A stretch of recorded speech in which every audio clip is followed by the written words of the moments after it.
पहा आपण काय शिकत आहोत, ऍडव्हर्ब. लक्षात त्याच्यातला काय भाग आपण पाहिलेला आहे, तर आज देखील आपण तोच पाहणार आहोत. आता ऍडव्हर्ब म्हणजे काय? क्रियाविशेषण. ओके, म्हणजे काय? क्रियेबद्दल अधिक माहिती सांगणारा शब्द. आता हे झाले अगोदरचे आपली एक ओल्ड डेफिनेशन, पण याच्यामध्ये आपण जर आता मॉडर्न याच्यामध्ये विचार केला तर असं म्हणता येईल अँड ऍडव्हर्ब डिस्क्राइब्स. आता ऍडव्हर्ब डिस्क्राइब कोणाला करतंय? Verb comma adjective and adjective or other adverb. या तिघांना पण डिस्क्राइब करतो. कोणाकोणाला तिघाला? पहिला आहे वर्ब, त्याच्यानंतर आणि नंतर ऍडवर्ब. या तिघांना डिस्क्राइब करतो. म्हणजे याच्याविषयी अधिक माहिती सांगणारा शब्द म्हणजे ऍडवर्ब. लक्षात. आता याच्यानंतर लक्षात ठेवा, शी स्टॉप्ड द कार सडनली. आता याच्यामध्ये वर्ब काय आहे? वर्ब. आणि वर्ब विषयी अधिक माहिती सांगणारा शब्द कोणता आहे? सडनली. त्याने कार थांबवली, पण सडनली थांबवली. कशी थांबवली? सडनली, अचानकपणे थांबवली. मग हे स्टॉप वर्ब आहे आणि वर्बला डिस्क्राइब करणारा शब्द म्हणजे सडनली. आणि त्याला काय म्हणायचं? ऍडव्हर्ब. लक्षात. आता हे म्हणजे एक कशाचं वर्णन केलं याने? वर्बचं. आलं लक्षात तुमच्या? वर्बचं डिस्क्राइब केलं. आता त्याच्या नंतर बघा, ही रॅन क्वाइट स्लोली. आता हे स्लोली जे आहे, आता हे रॅन बद्दल स्लोली. लक्षात. वर्ब आहे, वर्ब डिस्क्राइब स्लोली. पण किती स्लोली? Quite slowly. लक्षात. म्हणजे हे ऍडव्हर्ब आहे आणि याचं वर्णन करणारं देखील काय आहे? ऍडव्हर्बच आहे. लक्षात. म्हणजे डिस्क्राइब करते. एक ऍडव्हर्ब दुसऱ्या ऍडव्हर्बला डिस्क्राइब करते. इथे आपण पाहिलं वर्बला करते डिस्क्राइब आणि ऍडव्हर्बला पण करते. त्याच्यानंतर लक्षात आलं नाही? वर्बला डिस्क्राइब करणारा वर्ड्स ऍडव्हर्ब आणि फक्त वर्बला जे डिस्क्राइब करत नाही तर तो दुसऱ्या ऍडव्हर्बला देखील डिस्क्राइब करतो. याच्यानंतर आता इथं देखील करेक्टली. आता हे को म्हणजे कशाबद्दल आहे? राईट्स बद्दल लिहितोय, पण कसा लिहितोय? करेक्टली. वर्बला डिस्क्राइब करणारा कोणता शब्द असतो? ऍडव्हर्ब. वर्बला डिस्क्राइब करणारा कोणता शब्द आहे? ऍडव्हर्ब. हे काय आहे? वर्ब. लक्षात. आता त्याच्यानंतर the story is very interesting. आता हे प्रेझेंट पार्टिसिपल. हे ऍडजेक्टिव्ह आहे. लक्षात. ज्यावेळेस ऍडजेक्टिव्ह आयएनजी फॉर्म असेल वर्बचा त्यावेळेस ते ऍडजेक्टिव्ह बनतं आणि ऍडजेक्टिव्हला डिस्क्राइब कोण करतंय? ऍडव्हर्ब. हे काय आहे? ऍडव्हर्ब. हे काय आहे? ऍडजेक्टिव्ह. लक्षात. म्हणजेच ऍडजेक्टिव्हला डिस्क्राइब कोण करतंय? ऍडव्हर्ब. म्हणजे इथे दिले ना आपल्याला अशा पद्धती. सी केम फास्ट. आता हे फास्ट जे आहे हे कोणाला डिस्क्राइब करतंय? लक्षात. म्हणजे ती फास्ट आली. लक्षात. ती फास्ट आली तर कशी आली? फास्ट आली. सर फास्ट ऍडजेक्टिव्ह आहे ना? हा, फास्ट ऍडजेक्टिव्ह पण आहे. आता फास्ट वेगवेगळ्या याच्यामध्ये वेगवेगळे काम करते. इकडे पहा.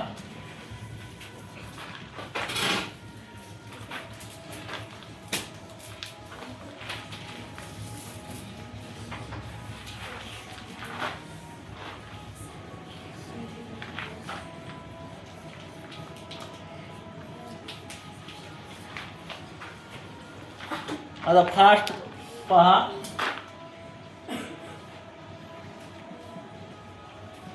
फास्ट हा वर्ड्स आहे ना. फास्ट काय काय काम करतंय? फास्ट वर्ब पण काम करतंय. वर्बचं फास्ट ऍडजेक्टिव्हचं पण काम करतंय. हा, फास्ट ऍडव्हर्बचं करतंय. फास्ट नाऊनचं पण करतो. आलं लक्षात? असे वेगवेगळे काम फास्ट हे वर्ड्स करतो. आता पहा आपण बघू की रॅन फास्ट. ओके, त्याच्यानंतर he is a fast runner. लक्षात? त्याच्यानंतर सी फास्ट ऑन मंडे. त्याच्यानंतर C keeps a fast on Monday. आलं लक्षात? आता याच्यामध्ये पहा, हे जे फास्ट आहे ही रॅन फास्ट, हे काय आहे? रॅन बद्दल माहिती सांगते, म्हणजे हे ऍडजेक्टिव्ह आहे. आलं लक्षात? काय आहे हे? ऍडजेक्टिव्ह. ही रॅन फास्ट कोणाबद्दल सांगायले? फास्ट बद्दल. आता he is a fast runner. आता हे रनर आहे. रनर हे काय आहे? नाऊन. आलं लक्षात? आणि नाऊन बद्दल माहिती सांगणारा कोण आहे? फास्ट. आलं लक्षात? मग फास्ट नाऊन बद्दल जे माहिती सांगतो त्याला म्हणतात ऍडजेक्टिव्ह. काय म्हणतात? ऍडजेक्टिव्ह. म्हणजे इथं काय काम करायले? Fast adjective. इथं कशाचं करायले? इथं ऍडव्हर्बचं करायले, ऍडजेक्टिव्हचं नाही. कशाचं? ऍडव्हर्ब. हे वर्ब बद्दल माहिती सांगायला ना, म्हणून ऍडव्हर्ब. हे रनर बद्दल सांगायला. तो कसा रनर आहे? फास्ट आहे. म्हणजेच कसा? ऍडजेक्टिव्ह फास्ट या ठिकाणी आलेलं आहे. आता सी फास्ट ऑन मंडे. आता हे तर दोन्हीचा अर्थ फास्ट म्हणजे जलद असा. तर या फास्टचा सी फास्ट ऑन मंडे, तिने मंडेच्या दिवशी फास्ट ठेवलेला, म्हणजे याला काय म्हणतो आपण? उपवास. आलं लक्षात? म्हणजे इथं कशाचं काम करायले? फास्ट. कशाचं? हा. आता पहा, फास्ट म्हणजे उपवास, तिने मंडेच्या दिवशी उपवास ठेवलेला आहे. आता इथं काय आहे? She keeps a fast on Monday. तिने मंडेला उपवास ठेवलेला, म्हणजे तिने पकडलेला आहे. आता काय पकडला आहे? इथं काय याचा अर्थ काय असतो? काय या प्रश्नाचं उत्तर नाऊन असते. आलं लक्षात? म्हणजे हे फास्ट काय आहे? नाऊन आहे. आलं लक्षात? म्हणजे एका ठिकाणी ऍडव्हर्ब आहे, एका ठिकाणी ऍडजेक्टिव्ह आहे, एका ठिकाणी वर्ब आहे. आलं लक्षात? अशा पद्धतीने फास्ट हा शब्द किंवा वर्ड्स काम वेगवेगळ्या ठिकाणी, म्हणजे हे कशावर अवलंबून आहे? ते वाक्यामध्ये कुठं वापरलाय त्याच्यावर अवलंबून. आता हे सुरुवातीला इथं वापरलाय म्हणजे याचं डिस्क्राईब करायले, त्याच्यानंतर इथं वापरलाय म्हणजे याचं डिस्क्राईब करायले, नाऊनचं.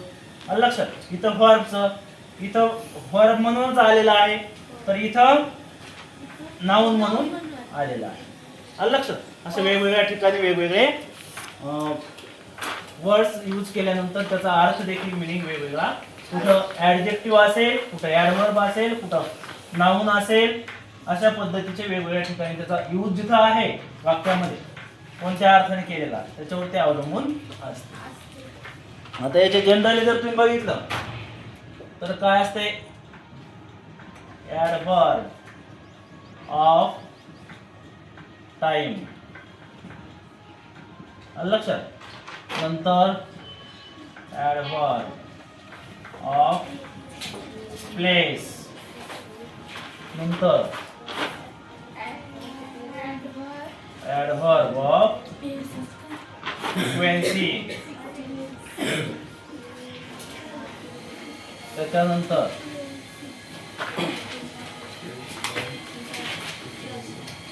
ऍडव्हर्ब ऑफ टाइम, वेळ, आणि फ्रिक्वेन्सी आणि मॅनर. Adverb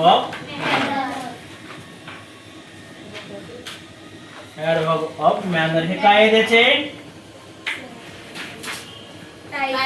types. हा, प्रकार. आता हे टाइम म्हणजे एखादी ऍक्शन फेन. आलं लक्षात. प्लेस, प्लेस म्हणजे हा, आणि फ्रिक्वेन्सी म्हणजे हाऊ मच, किती वेळा झाली एखादी गोष्ट. आलं लक्षात. आणि मॅनर म्हणजे त्याची पद्धत. थोडक्यात मॅनरच समजायला, कशा पद्धतीने आपण काम करतो ते. आता फेल, आता समजा असं आहे बघा. सी मेट मी ॲट नून. ती मला कधी भेटली? हा, ॲट नून म्हणजे दुपारी. आलं लक्षात. म्हणजे हे काय आहे? फेन, ॲडव्हर्ब ऑफ टाइम. आलं लक्षात. त्याच्यानंतर फेर. हा, हे केम टू स्कूल. आता ते कुठे आले? शाळेत. म्हणजेच ॲडव्हर्ब ऑफ टाइम म्हणजे प्लेस, म्हणजेच फेर. कुठे आले. कळलं काय करतो ते? हो सर. हा, म्हणजेच टाइम असेल तर तिथे फेन असेल, प्लेस असेल तर फेर असेल, म्हणजे ते घटना एखाद्या ठिकाण असेल. त्याच्यानंतर सी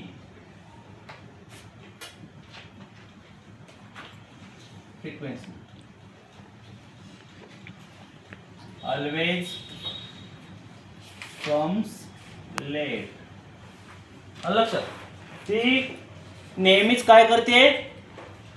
उशिरा येते.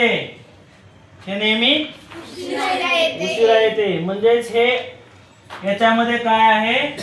ऑलवेज. लक्षात. नेहमी म्हणजे किती वेळा, म्हणजे किती वेळ, असे किती वेळा करते?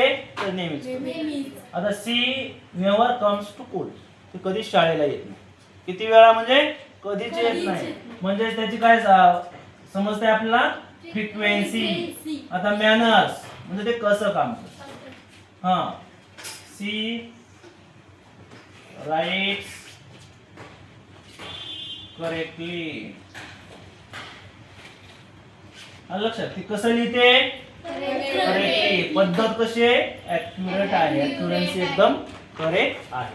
अशा पद्धतीने हे याचे 4 मेजर प्रकार आहेत. त्याच्यानंतर देखील बाकीचे छोटे प्रकार आहेत त्याचे, परंतु हे सगळ्यात महत्त्वाचे आहेत. हे जर तुम्हाला माहित असेल तर तुम्हाला हे समजून जाईल. आणि हे मला वाटतं आता तुम्हाला हे ॲडव्हर्ब जो टॉपिक आहे पार्ट ऑफ स्पीच मधला, तो तुम्हाला 100% समजलेला असेल. ओके, या ठिकाणी